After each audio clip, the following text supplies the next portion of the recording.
Welcome to an episode of the Tower 26B Racer Podcast. I'm Joe Linsky, Coach Jerry Rodriguez. Coach, how you doing, bud? I'm good. How you doing? I like your shirt, by the way. Oh man, look at this. First We time are new Tower 26 coaching shirts. My wife said, "Wow, you really look like a coach in that shirt." I said, "You know what? I am a coach, so I guess it's fitting, right?" So everybody watching on Facebook Live right now, you see these brand new Tower 26 coaching shirts. The select few that are Tower 26 coaches get this shirt. Notice you're not wearing one yet, but you have qualified to receive this shirt as well, Jerry. well, thank you. Where could I pick mine up? Or Pedal when? Mafia. Pedal Mafia will be sending them out Awesome. shortly. Anthony over there will take care of the team.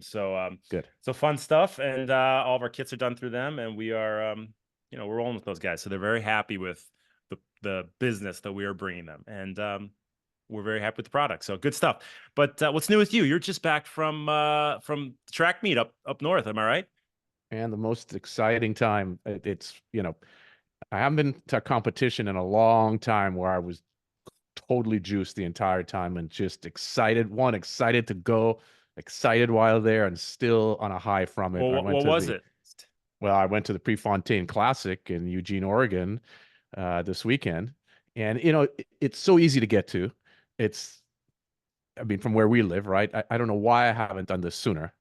And so Well, I mean, Elizabeth and I, you picked an amazing year to go. I'll tell you that much. Holy cow!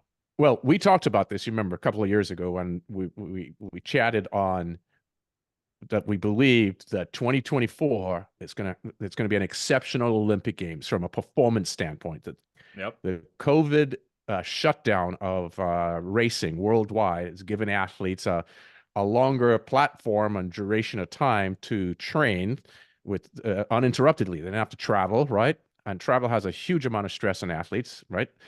And so they had a period of time, long period of time off, and then consistent training. And then now, 2022, athletes started coming back. Racing started being reintroduced. 2023, almost a full calendar. And now we have a full calendar of races. And I think, to your point, when we chatted, this is going to be a fast Olympic Games. And man, was this meet just exciting.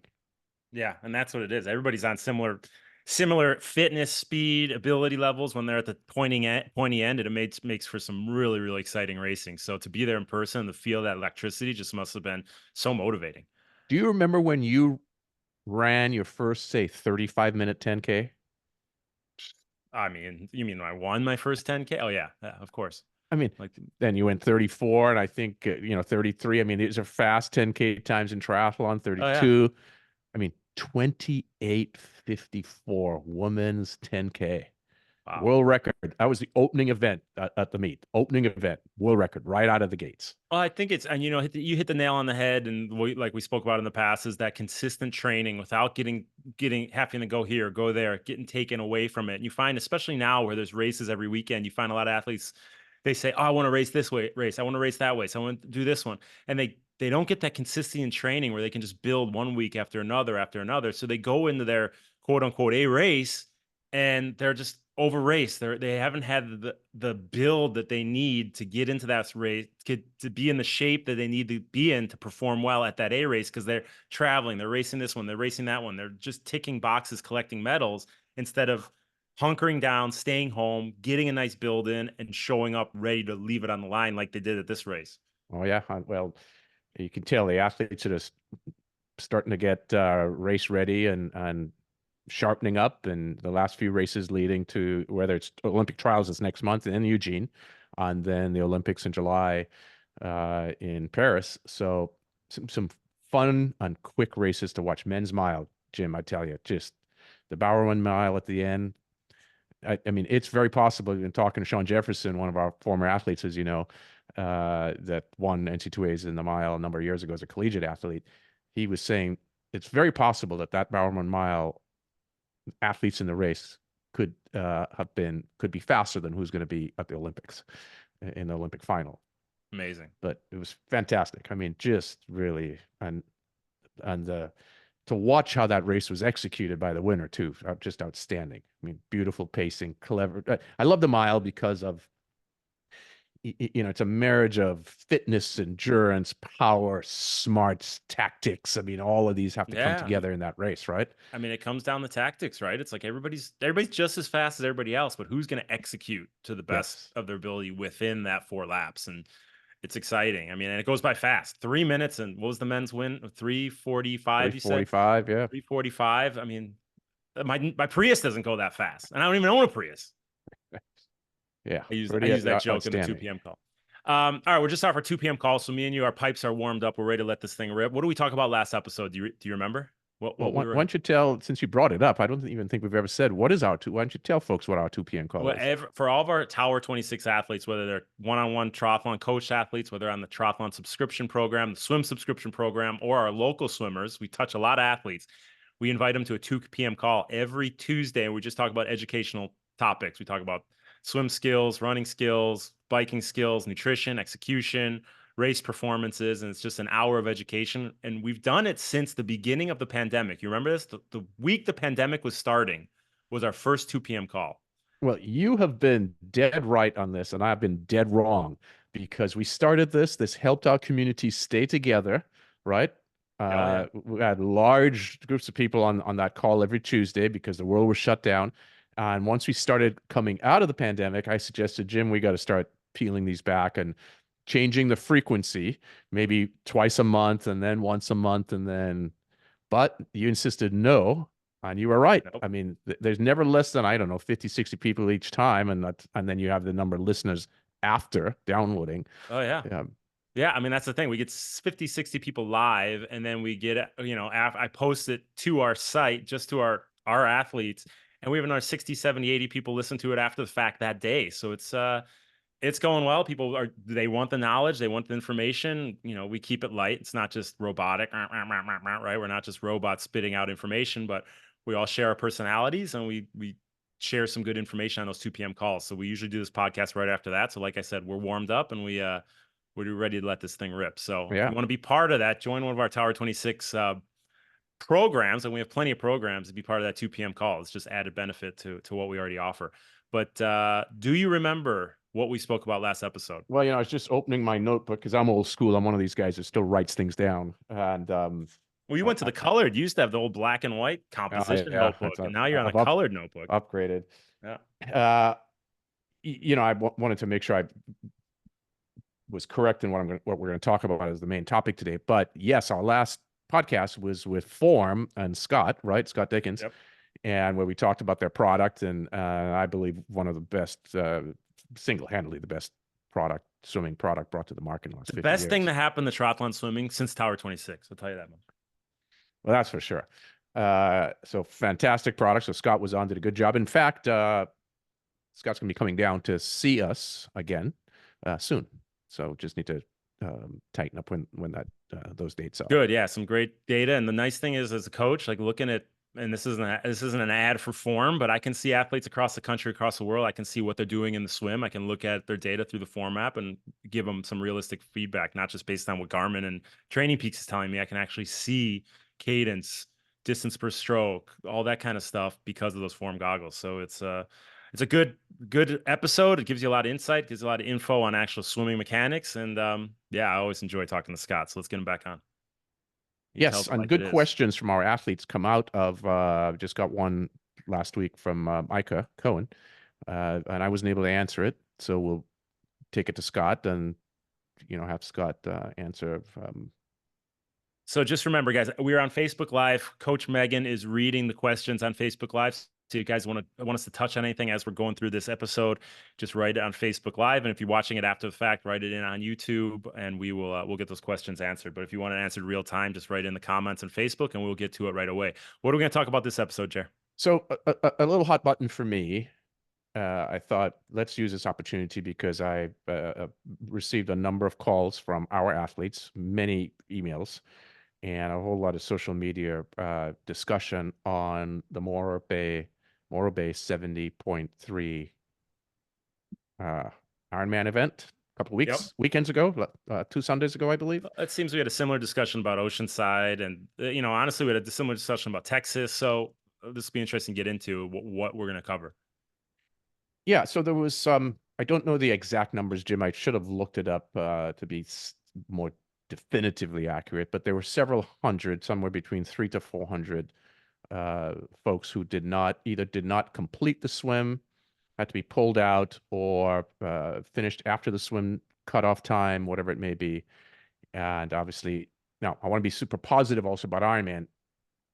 Although the DNF for the race was high and the swim had incredible challenges, Ironman did do, I think I saw a post by them, a very good job at allowing those who did not finish. I don't know if you've seen this, but they've been given free entry, right, into any other Ironman race in 2024, and I believe up until some date in 2025, a local U.S. race. Am I correct on that? That's correct.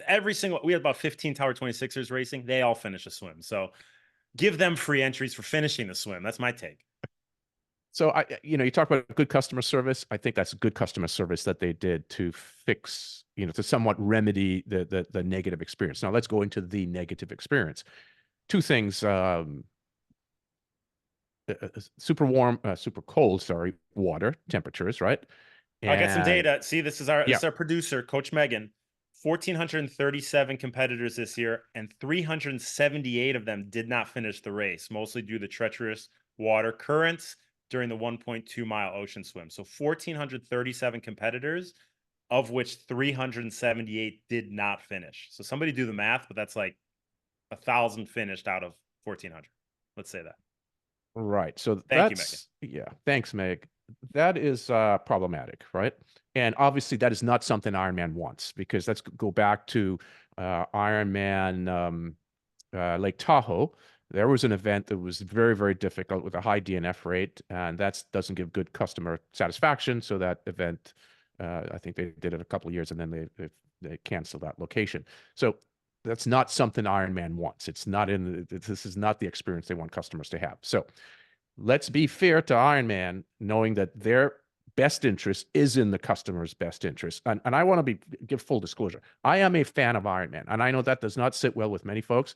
I do not agree with many folks who talk about the prices that Ironman charges for races. Remove the World Championship fees. Ironman charges those fees of several $100s for half Ironman races and close to $1,000, $600-700 up to $1,000 for Ironman races. Remove World Championship races, because it is expensive to put races on. And for you guys who don't know, I have put on over 50 events in my lifetime, and the cost of permits, the cost of shutting down streets, the cost associated with putting an event on is extremely high. And I don't think anyone is entitled, by the way, to do an Ironman race, just as you're not entitled to. There are many things we're not entitled to.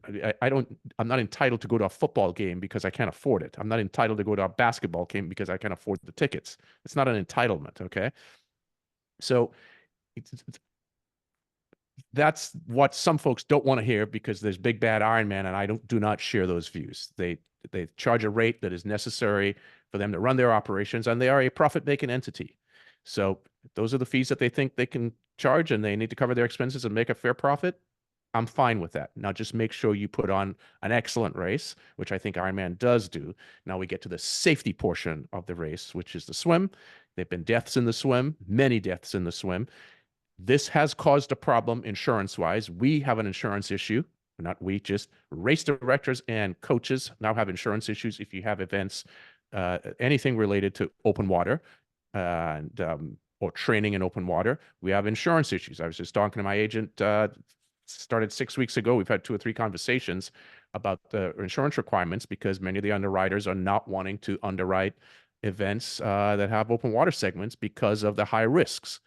And why are there high risks? Because there've been a number of deaths in Ironman races, right? In the sport in general. So now the problem goes beyond just safety, which is a paramount problem, but now it gets into the ability to even host races if we have insurance issues. So we need to fix this problem. So what happened a couple of weekends ago? High DNF rate. Why was that? 2 reasons: massive currents, right? And which was supposedly not anticipated, and then cold water. So I got an opportunity today, Jim, to talk with the VP of operations for Ironman, and who we tried to get on the podcast. I want to thank Craig Taylor for I tried to get to talk to the race director, and that wasn't available. But I got to talk to the guy in charge of all race directors, who's in charge of operations for North American Ironman races. So Keats is his name, last name Mcgonigal, if I Yeah, got that long spelling. time race director. Yeah, Keats has Yeah. been race directing for 10 years.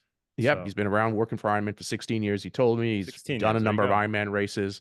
He knows the sport, does an excellent job, and was candid in our hour-long phone call earlier today.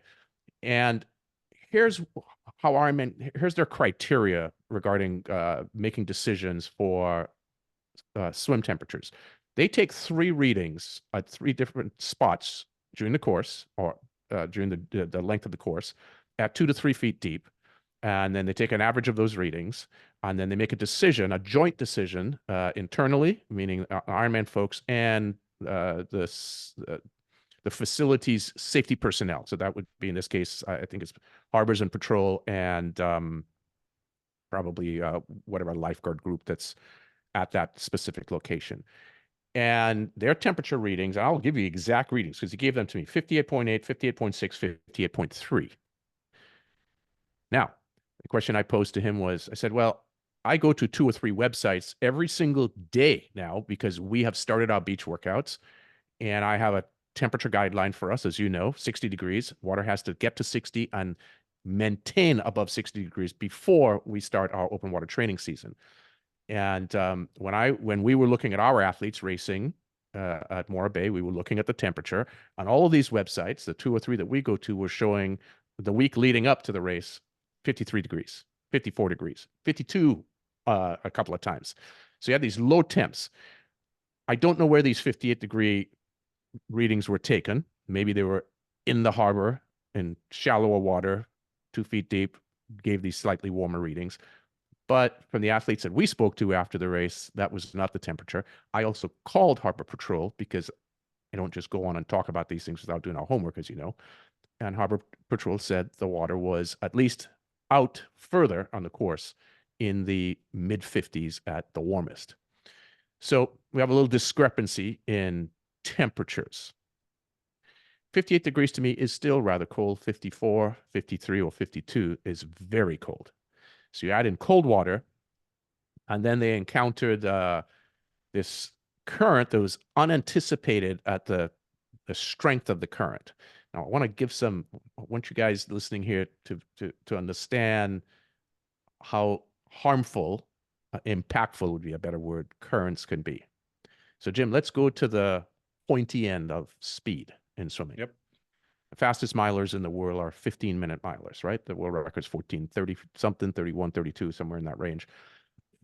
Good milers, anyone who could swim 1,500 meters in 15 minutes. So if somebody's swimming 4 miles per hour, that's 15 minutes per mile, right? Would take them 1 hour to swim 4 miles at 4 miles per hour. 4 miles per hour takes you an hour to swim it. That's 15 minutes per mile. If there's a 1 mile per hour, and I know we should do this in knots because that's generally how speed is measured I don't get nautically. knots. I don't understand it. I don't get it. Let's not do Exactly. it. So we're going to do miles. The Europeans would want to do kilometers, but we're in America, so we'll do miles.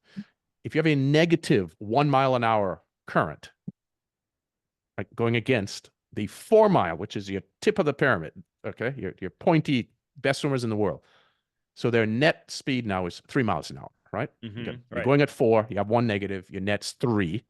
So 4 miles to complete the distance is now going to take you 1 hour and 20 minutes. Yep. You're 33% slower. The pointy end, 33% slower. The person that's swimming 3 miles an hour, which is a 20-minute miler, which is still very fast in triathlon, right? Totally. Very fast. 3 miles per hour, negative 1 mile per hour. So their net is 2. 50% slower. Wow. Okay.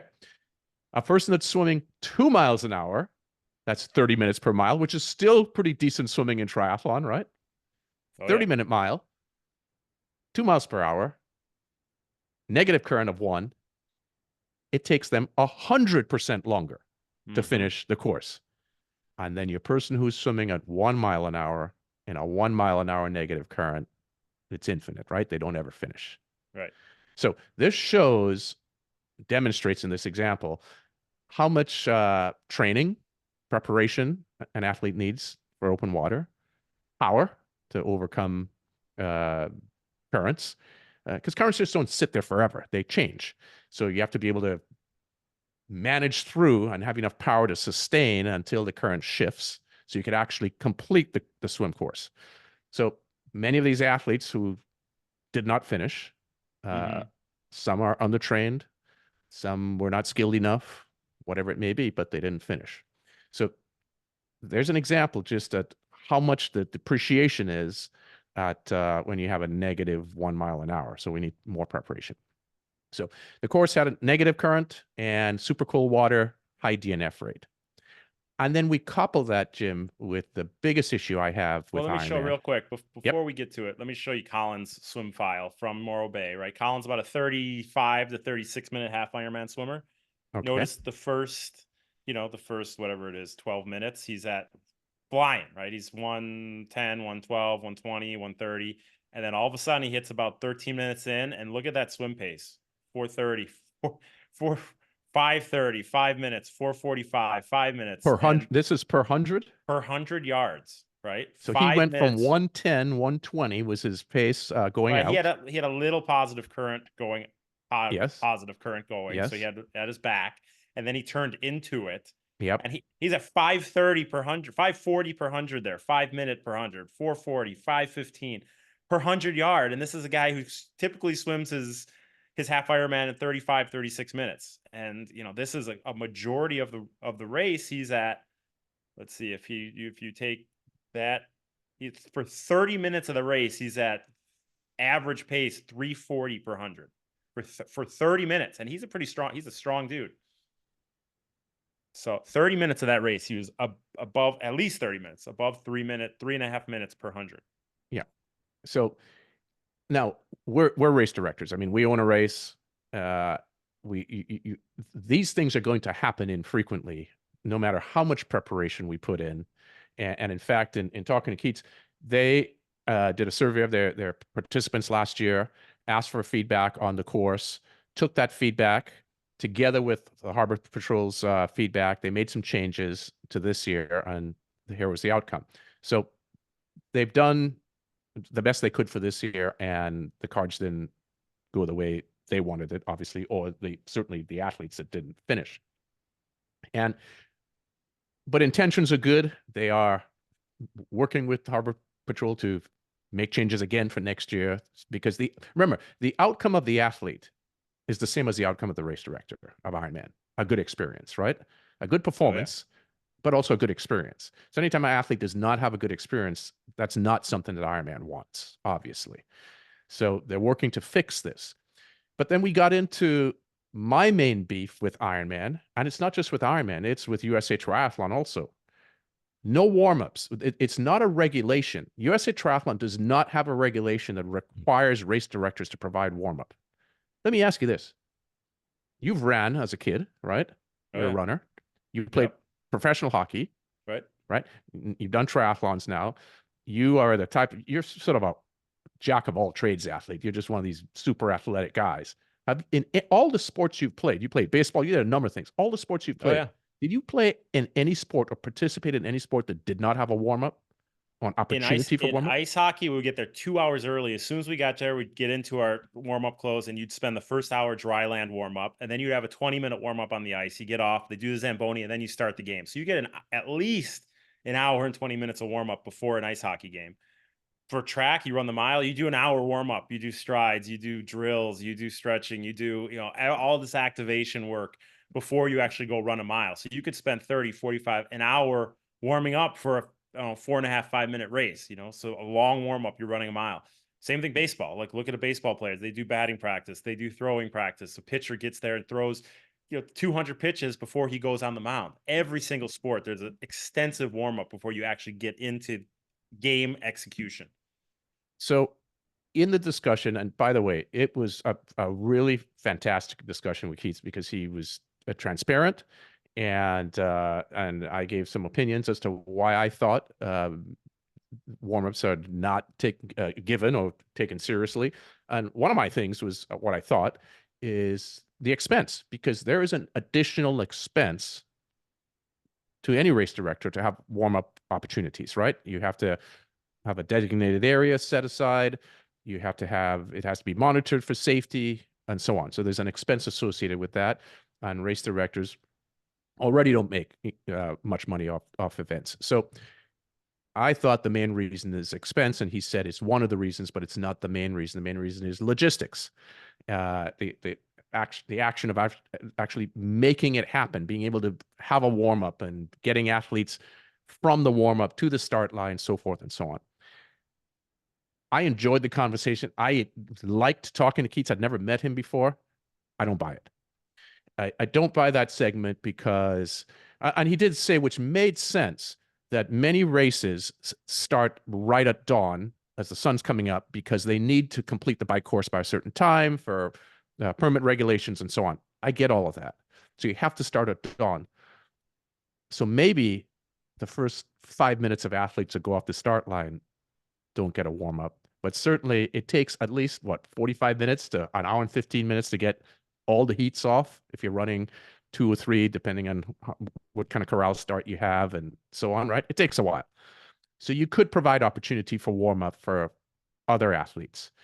And you should have a space designated for warm up. One, because you're the star, you're the star of the Ironman is the star. You're the beacon for the sport. You are the organization that is behind what I think to be excellent races. Should be setting the tone and the example, right?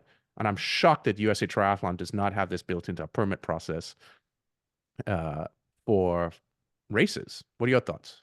Oh, well, I think we talked to it from the logistics side, from the Ironman side, but then we got to put it on the athlete and say, you know what, there's not going to be a warm up. So how are we going to prepare knowing there's not going to be an in-water warm up? What am I going to do? What's my protocol prior to the race that I'm going to do, knowing that I'm going to get my blood pumping, I'm going to get the right muscles working? Because let's go back to my ice hockey days.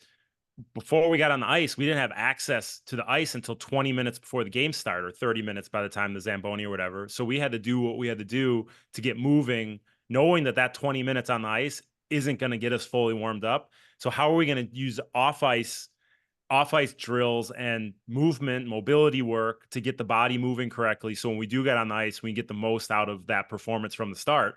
So knowing that these races aren't going to have a warm up, we have to go there. And if there is a warm up and they do start to have one, then we're just over prepared for it. But we know what we're going to do out of the water before that gun goes off to get the blood pumping, get the body moving, get the blood flowing.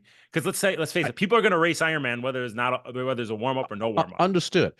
I agree with what you're saying, putting this to the athletes to make sure they get warmed up if a warm up's not provided. But Jim, the issue is, why is a warm up not provided? Exactly. And I don't buy logistics. And here's why I don't buy logistics. Okay. You found a way to build a stage. You found a way to get bike racks for 2,500 or 5,000 athletes. You found a way to get hundreds or thousands of volunteers. You talk about logistics. There's way more logistics in that than having a warm up. Oh, okay? no, You found a way to put on insane events that are so well orchestrated. I'm not buying logistics for a warm up. No, I think that you're talking from the Ironman side. I was talking from our athletes who are listening, what they can learn from not having a warm up. Go into it, know you're going to have a warm up. But from the Ironman side, it can be figured out. I mean, they've done it before. They've figured it out. There used to be warm ups. They would have a little pen. People would go in there, they get used to the water, do a couple strokes, and it happened. It was happening. So you know it can happen because it has happened in the past. And you know athletes have gone to warm up and missed the start and probably complained. Well, that's on the athlete, okay? We've all, in our own sports, done silly things and made mistakes. That's on you. I mean, if you can't figure out how to back your time into where your warm-up area is to get to the start line of your race, well, maybe it's time to find another sport or find something else to do. I mean, this is not that difficult, okay? Go play checkers. Exactly. So I'm appreciative of the fact that they're aware of this problem. I'd like to see temperature guidelines be stricter for the swim and sort of set temperature guidelines. And I think they did the best that they could with this event. They're obviously going to tweak it to do a better job next year for the athletes. And I like the transparency.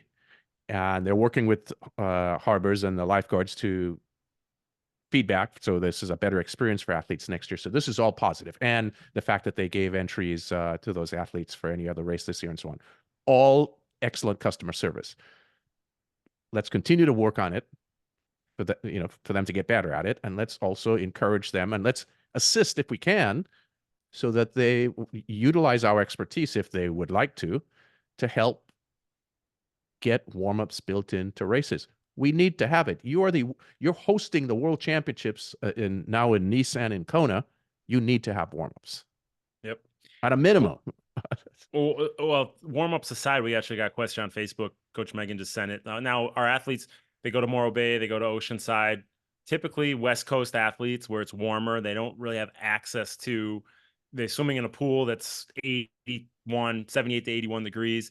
They go to Oceanside and they're not adapted to that cold water. How can athletes prepare? Say there's not a warm-up and they're just hitting it cold. They're not used to that cold water. Is there any way building into a race, knowing, hey, it's going to be a cold water, I need to prepare for that somehow leading into it? Is there a way you recommend? Well, we used to do when we raced in my era, especially the marathon athletes. I only did a couple of marathon swims, but marathon swimmers back when, it's not the case today, but they were not allowed to wear, I was part of that era, we're not allowed to wear wetsuits. So you had to have body adaptation to colder water temperatures. So if water was going to be 60 degrees, you had to be adapted. So we would do silly things, Jim, like take cold showers, as dumb as that sounds, sit in a bathtub with ice in it. I mean, things to get your body becoming acquainted with cold. So we have to do this. And of course, on event day, you have to build in your, like you talked about earlier, your warm-ups. What does a warm-up look like if I can't get into the water? Yeah. One thing I did going into Arizona a few years ago, where I had a good day, I think 10th overall or something, is I was swimming all throughout the fall in my backyard pool, and it was low to mid 50s with my wetsuit on. I was swimming on the tether, and it was brutal. I mean, I would just dread it putting my face into the water and like starting and getting going. Brutal. I mean, free. By the time I got out, I was just like an icicle. But then when I went to the mid to high 50 water temperature to Arizona, it was balmy. So you can adapt to it. You can get the body used to it, but you might have to think outside the boxes that where can I, like you said, cold shower or expose yourself to that where you're going to be jumping in and you're not going to have that much adaptation time to warm up, knowing even if there is a warm up, you're only going to have 5 minutes, if that. How can you build into the race and think outside the box to get in that cold water a little more often? I still think temperatures in the 50s, especially in those mid 50s, even 57 and lower, it's cold. And I would not host a race in And you got to temperatures take this the cold. other end of it too, the warm, right? Like, Yes, what's too warm? we need temperature collars, upper and lower, that races shouldn't be held in. I mean, we've had deaths in the swim races in super warm water. So there's a safety issue, and our job, we're the custodians of people's lives during these events, right? And the strict protocols we have at Tower 26 for starting our beach season. In fact, we have some athletes that were a little upset with me, upset in the sense that they're anxious to get started. They're excited. They want to start the training season off, and it's like, Jerry, you're not starting. Come on, what's going on? It's May, and such and such has started their workout. Some other group has started, and my motivation to start has nothing to do with any other group is doing. My motivation is all based on what's best for our athletes' safety. And our criteria is pretty strict. It's 60 degrees. And that's what we use. It's not important what somebody else is doing. In fact, what came out of this, Jim, one of our former athletes emailed, and they live on the East Coast. And they have a set start date every year, May 1st, no matter what the temperature is. That's their start date. The water is 51 degrees. And I said, that's unsafe. You shouldn't have a date to start. It should be a water temperature. Things can go wrong. Yep, you gotta think on your feet, right? Adapt to the conditions. All right, so we have a few other things. We want to go over a couple topics here: the good, the bad, and ugly. I know we spoke about that at length. We're pretty deep into the show by now, so let's breeze over a couple of these and just get some thoughts, some Coach Jerry thoughts. People always like these episodes where we talk about some Coach Jerry thoughts. So we get to what do you want to do? The bad first? Some of the bad stuff first? Pick a few that you think are. All right, Sam Long, he posted a video. Sam's on fire. We got to lay it out there. The guy's winning everything. He's crushing the competition. But he actually posted a video on social media a couple weeks ago where he wanted feedback on his swim stroke from just random coaches. We got to tell Sam, don't talk to the general public on social media. You don't know the responses you're going to get. but you had some issues with the way he did it and the way he executed what he was doing for the feedback. You want to talk about that? Yeah, I mean, Coach Emily, one of our coaches, sent it over to me, brought it to my attention, and said, "Do you want to give feedback on this?" So I looked at it, and let me back up a bit, Jim. I'm a big Sam Long fan. I like, he's got personality. He brings some excitement to the sport. Sport needs more personalities It's like funny Sam when Long, Sam right? was first starting out, he was first starting out of the pro ranks. He came up to us at Oceanside and he Yes, I was like, remember. "It is such an honor to meet you guys. I really listen to everything you I think he was say. like I'm a huge 17 back then, fan right? of you guys." Yeah, it was great. I still remember it. It's just, you guys are the best. You guys are awesome. I listen to everything. So nicest guy. But go ahead. Yeah, no, lovely guy. And like many athletes and pros in triathlon, swim is his weak component. He's probably one of the fastest bike runners in the sport. Um, well, he's certainly demonstrating that in his last few races this year, right? Absolutely Uh, crushing it. Yep. but he's a developing swimmer. And Sam, this is, I think this is good for other athletes to know what not to do. If you want feedback on your swim, especially if you're a pro, but even if you're an amateur, if you're a pro and you really want feedback on your swim, and I don't know if Sam really wanted feedback or if this was a social media way to get engagement from his followers, right? Either way, if you truly want feedback, do not post a video of you swimming at any other speed other than race pace. In this case, Sam Long posted a video of him swimming at what looked to me to be about 35-minute half Ironman speed. So slow, very easy, these long, elegant strokes, trying to look beautiful, but his body position was 3 or 4 inches beneath the surface. This is not how Sam Long. So I don't even know what Sam swims like because I've never seen a real speed video of him doing his. He's probably a 25, 26-minute half Ironman athlete. I've not seen him swim on video at that pace, but I can guarantee you it's not what he posted. So whatever, any bona fide coach should not have commented, number one, because that feedback would not be accurate to Sam. And Sam or other athletes shouldn't post and ask for feedback using a speed that is not their race pace. Well, do you find that this is an issue when athletes send in their video for swim video analysis? So they have a coach look at them swimming. They're not at the actual speed. So we're not getting a good snapshot of what that athlete's doing. I don't know because we clearly give a definition of what we need when we're doing video analysis. And we need, if you're an Ironman athlete, I want Ironman speed. So if you swim an Ironman in 1 hour and 25 minutes and your pace is 140 per 100, you need to be swimming 140 per 100 in your video. Don't swim 120 because that's not what you do on an Ironman or 37 minutes of a half Ironman. Whatever it is you do, you swim at that pace. Yep. All right. So what do you think about the new Ironman app? All the results, all the website, all that. Are you getting a good vibe from this I love latest Ironman, as you know. I release? said that before. I'm going to take some heat for it. That's fine. I think their website's shit, and I think their app is for this organization to not have a quality product out for us to review results. I mean, it takes me freaking 10 minutes to find results, Well, we had and it still Tower does. Tower 26 member Christoph had the results site, and they actually put the nix on it. They said you can't have that site. I mean, I was on OBS Try, which Christoph Balestra had, and it compiled every individual athlete's results into one page for that Yes. athlete, and they said you can't do that anymore. Well, And they I stopped mean, I it, went there blocked him all from the doing it. They time. threatened him. And the problem with that is, let's go to, since you're a hockey guy, you play professional hockey. Who owns the results? Well, let Yeah. me back up. When results come out from a game, all the media is there posting results and writing stories about the Yeah. event and posting the stats. And Joe and Jenny Q Public in the stands and the bleachers, they're sending results off. I mean, results may be the ownership of the event host, but it's in the public domain for the benefit of the customer, the viewers, the participants. So for Ironman to block or strong arm, I'm not sure the exact language that they use with Christoph, but Christoph's a pretty strong personality, as you know. For Christoph to shut that website down because of the heat that Ironman gave him, which was hands down the best friggin' website there was for results, obstry.com, that's gone. And you and I use that all the time for our athletes, not because it was Christoph, who's a Tower 26 member, doing it, but because it was easy to search Jim Lubinsky and I get all your results in 1 second. it takes me forever to still find results in Ironman. It bugs the crap out of me. So you're They can saying do a better job at this. They should do a better job at this. blend Christoph into the new Ironman app, and we'll have a perfect marriage. If Christoph is once is interested in talking to them and they're willing to, they should.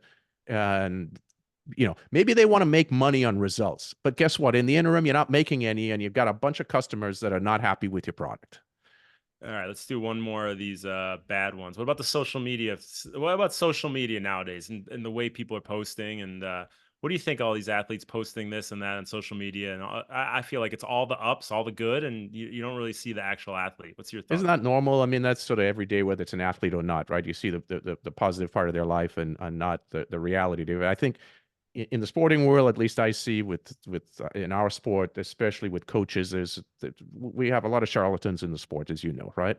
And boy, some of these coaches are certainly great at Self they're promotion. certainly great Yeah. at self promotion. You go on some of their websites, man. It's 50 photos, of which 49 are photos of them, and it's a little over show for this guy.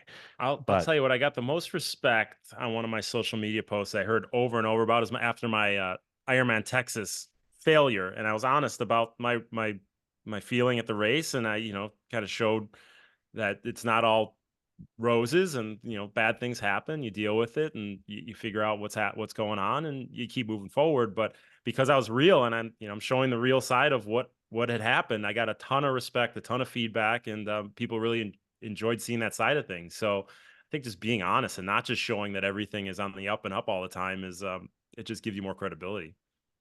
yeah, agreed. All right, let's go to the good. We got a lot of athletes over here at Tower 26 giving back. You want to talk about Billy? Well, Billy, how do you pronounce Billy's last name? Hutling? Hutling, yeah, Billy Hutling? Hutling, sound engineer. Billy, yep, helped us with our podcast in the beginning. He helped us with a lot of the sound stuff that we had some mistakes on. Talk about making mistakes, and we were learning as we were going, and he helped us with that. And Billy was a beneficiary of scholarships that we gave at Tower 26, especially during the pandemic. Him and many athletes who lost their jobs, didn't have income. And Billy sent us a note several weeks ago. I can't remember where I was, but I made sure I responded to it. Here's a few years later, and he's in a much better financial position. He wants to give back the what he was given. He wants to create some scholarships for other athletes to benefit from. That's the good stuff in the sport. The Mallows giving they did a major pledge last year for to USA Triathlon, right? For a pretty Foundation, significant, yeah. yep, pretty significant amount of money. Another gentleman did one this year, a gentleman out of Arizona. I mean, we have a lot of good giving going on in the sport. I mean, it's really wonderful. Yeah, we have David Y. We have our Tower 26 members giving to Karen and Daniel, who had an unfortunate a health emergency pop up. Brian P is always showing up. He's always excited to partake in everything that we're doing, and he doesn't ask anything for it. And that's the kind of stuff that's fun in the sport. You're giving back. You're actually feeling you're part of this big community in the sport that could be very, very solo, right? It's a sport where we put our head down, we swim, we bike, we run. It's a lot of time alone, and by integrating this in, we have Francisco, who's one of our athletes who, he has spina bifida and he has no use of his legs. And we have a bunch of athletes like Brian and Michael and David and John and Coach Chris, who always are there for Francisco. And it adds this whole community to what we're doing here. And it's not They've also given thousands of dollars to help him purchase his hand cycle. Am I correct? Oh yeah, I mean Yep. the money, the time, and it's really created this cohesiveness of what we're doing here, and it truly has that team feel of triathlon. Like I said, it could be just so single-minded and solo, and by doing this kind of stuff, maybe you're not part of Tower 26 and you're listening. By giving back and becoming part of maybe some community that you weren't familiar with before, it just gives you a different feel in the sport, and we definitely have that going here. So Yes, it's indeed. a lot of good stuff. And then we have us, let's pat our own back, doing those 2 p.m. calls. I don't get paid anything for that. You don't get paid anything. We're just giving those education, right? Just giving that Well, it's this important. podcast. Even though people give us crap sometimes for the podcast for talking about ourselves, like we don't get anything from it. We're just trying to give Well, knowledge. we And get customers from the podcast, and yeah, but we've you're had a not. handful of folks that have beat up on us for promoting our product, but that's our job. Our job is to talk about our service because that's our Yeah. experience, right? Otherwise, we'll start doing I don't know, some racy commercials or something. Get paid by doing that. All right, the ugly. How about volunteer treatment? How people treat volunteers when they're racing on course. Let's do I some think that ugly. it's one of the ugly parts of our sport. You know, talk about the good, bad, and ugly. This is the ugly part where I've seen athletes at events really giving a hard time to volunteers, and that volunteer, he or she, you know, they could have been sleeping in and they decided to come to the race to volunteer their time. Yes, they may have made a mistake, but they didn't wake up that morning and say, you know what, I'm going to go screw some athlete today and really mess up their race day. They have made an unintended mistake. And the ugliness that I've seen at times from some athletes that get down on volunteers, it's completely uncalled for, I'll tell you unnecessary. one of the things they appreciate the most is when you take a water cup from them and instead of just throwing it on the ground, you just toss in it. There's garbage cans everywhere. Yes. I'm running 5:30, 5:45 minute pace, and I always try and put it in a garbage after I take it and smash it. Sometimes I miss, but if you get it in the garbage or you attempt it, they appreciate that so much. I mean, that's the kind of stuff, like the little things, not only give them a high five and saying thank you, but clean up after yourself. No matter how fast you're running, you can find a garbage and attempt to get it close to that garbage can. But showing respect for these people, like you said, they're not getting paid anything. It's just their time they're giving to be there to help support you. And we've seen And to some help ugly a things. race be affordable, if we Who's yelling at you? uh-oh. I am Uh-oh. sorry. The wife is yelling at you. Get off No, the I don't phone. I need the know what line. caused that. But where was my train of thought going there? I forgot for a moment. Make the race affordable to have volunteers. Right. If you didn't have volunteers, we have to pay for all these folks to do. You couldn't afford to put a race on. Yeah. Yeah, that's it. So, You gotta appreciate those volunteers because that's the reason you're there. What about cheating to get in the races? I'm not familiar with this one. What do we got? Cheating to get into races. What's your well, thoughts? there are athletes who fake time standards or give away their bibs to other athletes. Uh, you know, if you can't do a race, you shouldn't be giving your bib away to somebody else. Yeah, Don't be do it. honest. That's it. Just Don't don't do do it. it because you put a burden on the race director from a liability perspective. That person that's racing now with that bib of your bib doesn't have, they're not covered. Uh, don't do that to Ironman or independent race directors. We own a race and I put on over 50 races in my career and it's Well, trust me, on that note, what about treatment of race directors? You see race directors get just slung mud in the mud all the well, time, sure. dragged in the mud. Yeah. On let me having put events on, Jim, not to the extent of Ironman, obviously, but having put events on, what many participants don't think about, it's not your job to think about it. I get that, but there's somebody that actually went and bought toilet paper to put in the stalls for you. Okay. I've done that to make sure at competitions that there was toilet paper. I mean, you get down to the detail that has to happen for an athlete to have a decent experience. It's a lot of detail. And yes, race directors do get paid. They get paid for that detail. But also, race directors don't get paid very much. So we can get this whole discussion, which I don't want to get into, but you know my position on entry fees. Entry fees in the sport are expensive, but there's a reason why they're expensive. It's because it's hard to put on triathlon races cost a lot to put on. It's not like a 10K where you just on the course for an hour at the Oh longest, yeah. right? The Hour and 20 minutes, logistics hour and 30 minutes. involved. I couldn't even imagine logistics You involved. don't So, even know what it is to rent parking lots and rent, it's insane. well, here's the deal. So I need to save as much energy as I can save going into a race. So next race I do that you're the race director, I need you in the bathroom, using the toilet paper to help me out. That would be a giving back race director. I One who saw my really wife last don't. year, Okay. okay. I'm sorry, 2 years ago, fall out of the truck after cleanup Oh yeah. because she had slept 2 hours the night before the race, spent the weekend, it was a weekend race, and then you're breaking down the event, and she just there's nothing there. She fell out of the truck, hit her head, had to be taken off, and attended to, and then moved off of the venue, moved from the venue. So you guys, you have no idea what's being done for you. And let me tell you, if you have feedback, race weekend is not the time to give the feedback. Write an email a couple weeks later, give the feedback then. Make sure you sandwich in bad feedback with some good feedback and tell them that you appreciate the hard And work another that they're one doing. is don't call the race director on event day. Yeah. What do you think a race director is doing on event day or the day before? The only person allowed to call him on event day is me. All right, so we got the good, bad, the ugly. We're going to keep that list going. Every few episodes, we're going to go and check a few off. We don't want to go through them all right now. We want to go to our workout of the episode. We missed it last time, so we're going to coaching.tower26.com. We're getting to our race ready phase of training. People love this phase of training. There's so many different variables, and I am going to share the screen. We're going to go through this workout that we did. When did we do this one? Today and tomorrow we're doing this workout on I the coached Tower this one 26. today, and will be some folks doing it today, some doing it tomorrow. All right, so this is the A session, first A session of the week. Remember, we have a recovery session, C session. We have 2 A sessions of the B session. Go to coaching.tower26.com. Jerry, you want to lead us through this one? Yeah, I'm going to try and make this as brief as possible, but this is the most important phase of the year at Tower 26. And and Jim, truthfully, I always say this at every single phase. There are 5 phases, and I would say every single phase is the most important phase. And people say, well, wait a minute, you said the last one was the most important phase, because they all are the most important phases. But if an athlete had to say, hey, you know what? I don't want to join you guys for a year. I just want to swim with you and triathlon train for 3 months. And if that were the case, these are the 3 or 4 months to be with us during the race, the skill, open water skill building and race ready phase.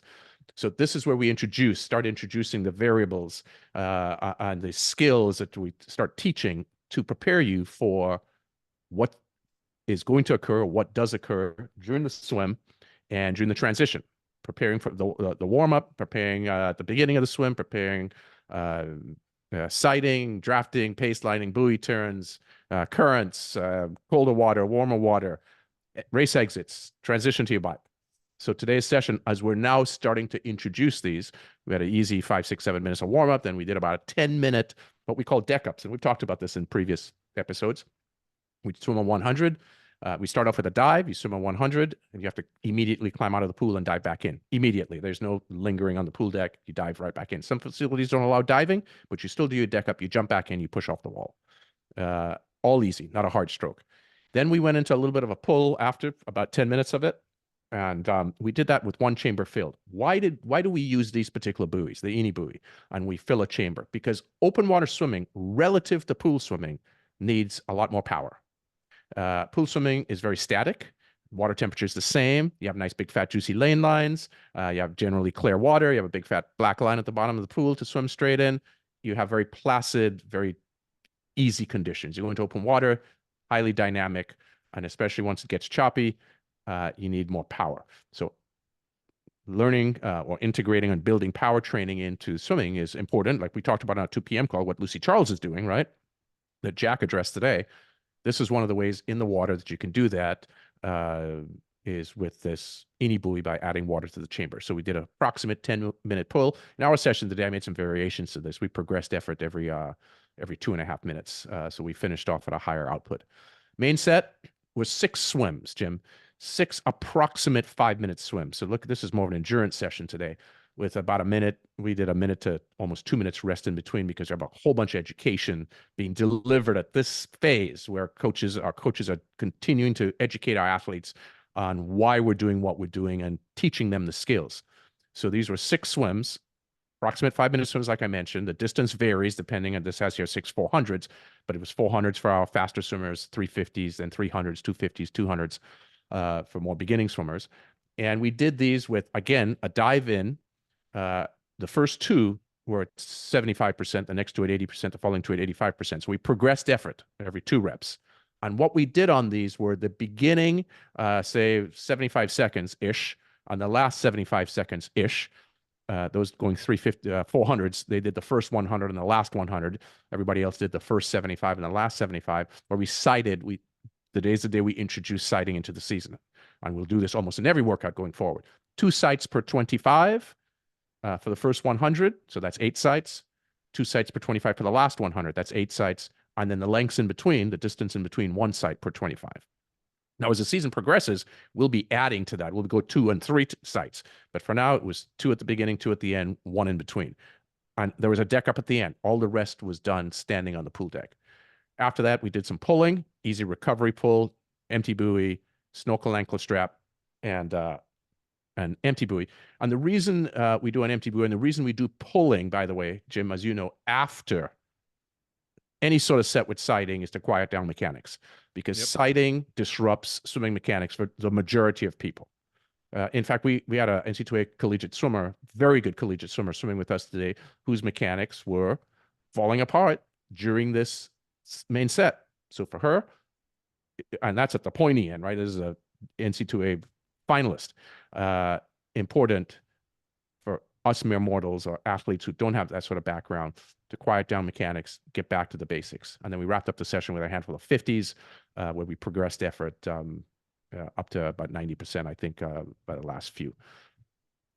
A So lot of good pretty stuff in there, a lot of detailed session, variables. a lot of info. Very detailed. But you look back to Morro Bay, and I'm not just beating a dead horse, but our athletes prepare. They do the resiliency work. They use the anti buoy. They do the right work going into it, and they go to a race like that, and they don't have their best times, but they get out of the water feeling good, and they're able to go out and execute on the bike and the run because they do that focused work session after session after session. And you said we had, I had forgotten to ask you this. You said we had a 100% success rate. Every Yeah, athlete that 15 athletes. participated did. Yep. 15 athletes raced, 15 athletes finished a swim. So every single athlete finished. That was a Right. Tower 26 athlete. Yep. Good. All right, go to coaching.tower26.com, join in the subscription plan. You'll get all those workouts delivered to you 4 times a week. Just a couple questions. Actually, Coach Danielle wrote in on Facebook. She says, remember, guys, if you have questions, contact at tower26.com, email it to us, or write it on Facebook Live. We'll get to it this episode or next episode. She just makes a quote. She just makes a comment. She says, always treat volunteers with gratitude. On a side note, back to what we said earlier, volunteering as an athlete is a great way to learn more about the sport. It makes you a better athlete while also building community, giving back. And I totally agree. What you notice by watching a race, being on course, seeing what the athletes are going through without being in it yourself, and having that takeaway and that debrief after the fact, I mean, it helps you on course just exponentially next time you race. Good So point. Yeah, thanks, Danielle. volunteer, it's a little bit of your own investment too in your performance. So we also have one more question I've been sitting on for a couple weeks that I think we have time to get to today. It is from, I don't know who it's from. It was anonymous. We're seeing far fewer 20s and 30-year-olds racing at these Ironman, half Ironman races, and race attendance overall seems to be decreasing. Have you noticed this? What Fewer, you said, or more? We've seen fewer 20-year-old and 30-year-olds racing, and race attendance overall seems to be decreasing. Have we noticed this? What do you believe the future of triathlon is? Is it a COVID after effect? Have you been noticing this at all, Jer? I'm a guy that when I wish I'd seen this question earlier. I tend to try and go get the facts to see if that is accurate. We know what we saw after COVID were a slow comeback to races, right? And athletes went into and did other sports, other activities, more family things. So the sport was slower to return. I don't know if we're back to full strength yet, but I know in our training sessions, we're back to full strength. So athletes have returned to training. I don't know. And as owning the Santa Barbara Triathlon, our numbers are the same as they were a few years ago. They haven't increased last year over the prior year. I don't know. Our registrations are actually up this year.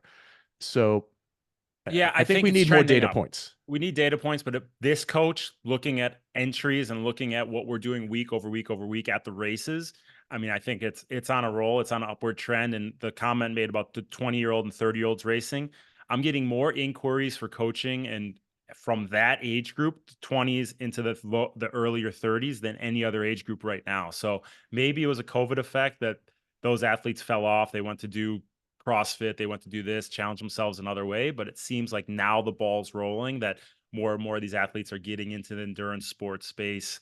And maybe it was an effect of COVID, but that's definitely the biggest group that's coming into the sport right now from a coaching standpoint. Coming full circle back to Christophe's website, obstri.com, that he had to shut down. I used to track that data because through that website, I could actually see, and I was able to see data trends, North America versus Europe versus Asia versus Africa, South America, and so on, and age group. We can't do that anymore. So Ironman or USA Triathlon would have to supply that, or independent race directors collectively would have to supply that, perhaps to USA Triathlon, because that's your sanctioning body.